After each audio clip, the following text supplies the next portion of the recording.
Hi, this is James from Canadian Crypto Fund, and today we're going to talk about cloud mining versus mining at home. Uh, so, a lot of stuff online, I see people just saying, oh, you should either do cloud mining, or other people are just very pro building your own rig at home and mining that way. And uh, people seem to be very polarized on this. You know, they're either full on cloud mining or full on building massive rigs. And I thought I'd do a video and I thought I'd try both of them because I didn't know which one to believe. And I think there are pros and cons for each of those. Um, you just kind of gotta decide what you want. So I bought a GeForce 1080, not the Ti, just the regular one, um, for about $750 Canadian. I think maybe 775 after taxes and shipping and everything were done, and put it in. Just got it last Thursday. It's Tuesday now, and it took me a bit to kind of figure out everything. I tried a bunch of things, so I lost a few days of profit learning, and now I got it, I think, set up pretty well. I seem to be making between $7.50 and $8 a day whenever I check. However, I still keep trying different things, so I have I haven't been making quite that much yet per day. Uh, I did 8.59 one day, so that's pretty good. That's really good actually. And today it says 6:06 so far, but it's only 3 o'clock in the afternoon. I can't remember when these things kick over. It's sometime at night. I think they might kick over at GMT, and I'm GMT -5. So, anyways, I don't quite have all the hours in the day left that I think I do. And this cart, I was going to show you that like in the first few days I was mining like a whole bunch of different coins, but this chart seems to be broken right now because it's only showing Bitcoin Gold, uh, which is too bad. So I was originally using, I tried Awesome Miner for a day with profit switching, and I mined a whole bunch of coins, and I was very unimpressed with it. I think, yeah, I tried Awesome Miner the first day, and I got $4.85 worth of coins, which it's not bad. I mean, it's $1,500 a year. It pays off for my video card twice. Uh, but when I bought it, I was expecting better. And then the next day, I tried Multipool Miner, which is another profit switching piece of software, and got even less. So then I did a whole bunch of research and looking online and everything, and people started saying, no, you know what? If you're using Mining Pool Hub, which is who I'm using for mining, because it's just pretty easy and I like their setup. Once you figure out how it works, it's pretty good. Um, but they use what's called a PPLNS for splitting up their profits. And basically, it's the longer you are in a pool, kind of the more you get. It's not quite the way it is, but it's an oversimplification. But the point is, if you are constantly switching from pool to pool to pool, chasing whatever the highest uh, revenue coin is, you lose out on a bunch of your profits. And they do this on purpose to try to stop people from constantly switching pools. Uh, the other thing is, I find like these pieces of software they pull from like lists like this where they tell you what the best coin to mine is. However, I, for whatever reason, it doesn't seem to be the best coin on mine. Like if I mine Feathercoin right now, I will be lucky if I make $3 a day.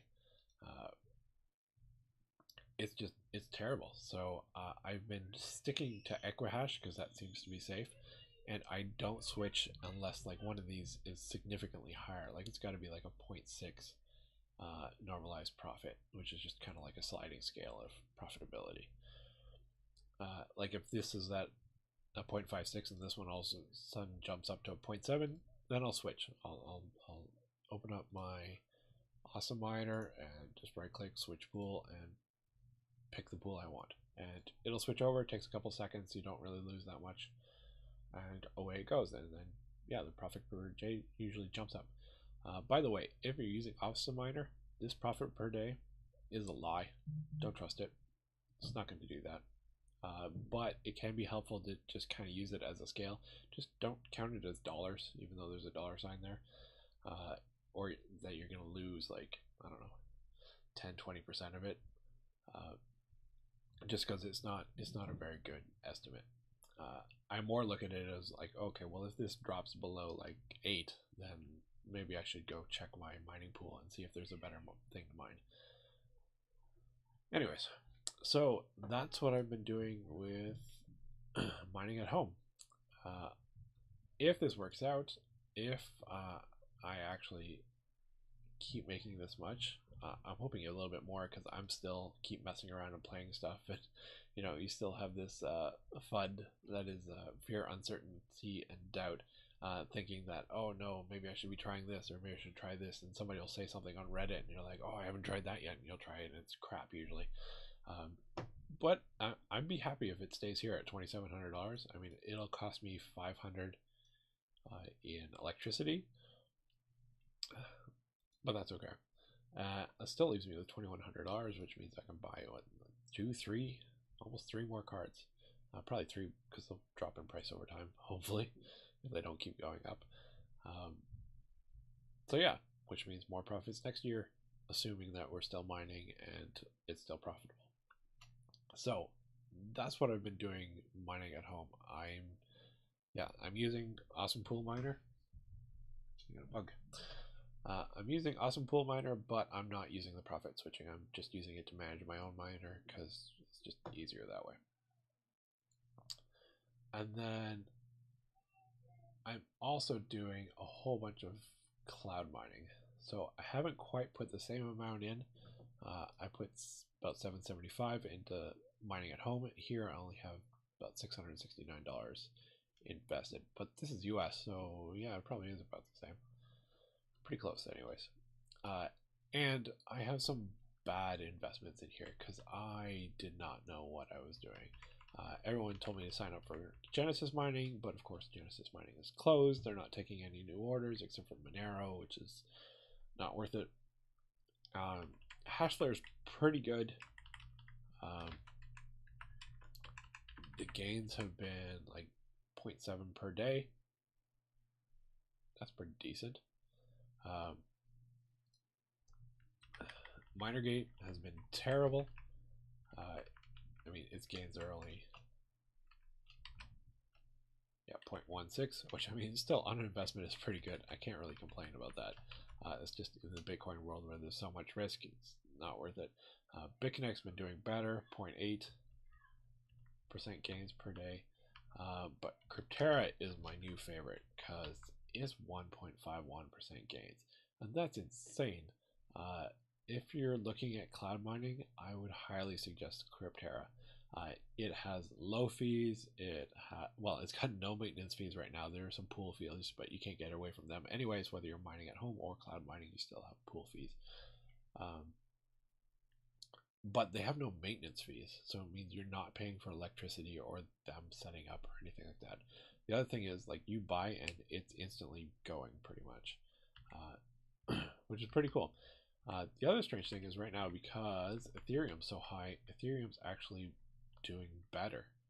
I just signed up for an Ethereum contract because I just noticed it yesterday based on someone's comments on my last video, which, thank you for the comments, made me look at it closer.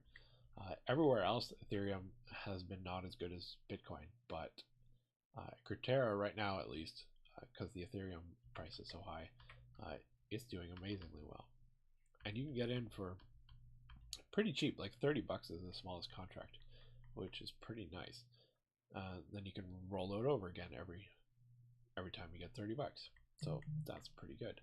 And then I tried CCG Miner, which again is kind of like Minergate. It's not doing great, but the difference is Minergate and CCG Miner are open-ended contracts, so they have no expiry. So you pay once and you have it for as long as it's profitable. And we'll see how long that is. I have no idea. There's not really any way to guess that. Whereas these other ones, like Cryptera, is a 2-year contract, which is still amazing. I mean, it's cheaper to buy in, it's twice as long as Hashflare, and there's no maintenance fees. It's crazy. I would jump in. I don't know. I'm jumping in there before they change things around because eventually they're going to have to raise their prices. Hashflare is doing pretty well, but it's only a 1-year contract. So a year after I started, you know, my $150 that I put in is going to be gone. Now, I'm reinvesting, so I'm hoping by then I will already have my hashes back. So like I bought 1 terahash at the beginning. I'm already at 1.3 terahashes I'll have tomorrow because I've been reinvesting almost every day. You know, there's a couple holes in here. Here, I don't know what I was doing. I wasn't paying attention. I didn't have my reinvest on, but then I turned the reinvestment on, and it's almost every day. I think it's every day now that I'm reinvesting. So yeah, got about 670. This is US. This is US too. They should not say Canadian. Unfortunately, all these places do things in US dollars. So yeah. Anyways, income next year, $3,900. That's pretty good. Much better than this number. As well, well, this is based on the last day. This is based on the average. It's probably going to be close to this. Plus, this is after expenses. So this is after the maintenance fee and the pool fees and everything. Whereas this one is before electrical costs and not including the initial investment of, yeah, anyways, just the electrical pretty much. However, with most of the cloud mining ones, once your year is up, or your 2 years, depending on which one you go with, your initial investment is gone and is done. If you haven't been reinvesting, then you lose your hashing power. Whereas if you're mining at home, I still got a 1080 video card that should be good for mining for the next few years at least. It might not be great at mining, but it won't be bad, especially if I have a few of them and throw them in a rig in the basement somewhere that I never have to touch it and just let it run. That's not bad as long as it beats out the electricity. That'll do for a while. So, on the question of whether you should cloud mine or mine at home, I don't know. I'm kind of split. Mining at home is fun. I like managing it. It's kind of neat. I like that I'll still own the hardware at the end. People say, you know, the resale value on the hardware is still good. Although if this whole crypto mining, GPU mining thing burns, everyone's going to have tons and tons of video cards to sell, so they're not going to be worth much. So I don't know about that. But you can keep mining potentially for the next few years. And if you don't, you still have a great video card to play games with, so that's not bad. But yeah, and the cloud mining, I don't know, it seems pretty good for now. I am interested to see how fast this thing will grow, because this should be kind of exponential. I can't wait till I can start buying, you know, 2 packages every day. Hashflare is nice because you can reinvest as little as $2.20 every day, and I'm getting at least $2.20 for the last while anyways, ever since the price of Bitcoin recovered a bit. So that's nice that it has a very, very quick reinvestment, which means you're compounding interest daily, which is just phenomenal, even if it's at a lower rate. So anyways, that's what I'm doing. I'll probably be doing videos of updates every once in a while, just so you can see what's going on. If you want to join me, yeah, hit subscribe, and then you'll know about my new videos. And if you want to try out Cryptera, I'll put links in below for everything, because it's just too good. I don't know. I think I might throw more money in there. We'll see. Anyways, that's all for now. Any questions, let me know in the comments, and I will answer whatever I can. See ya.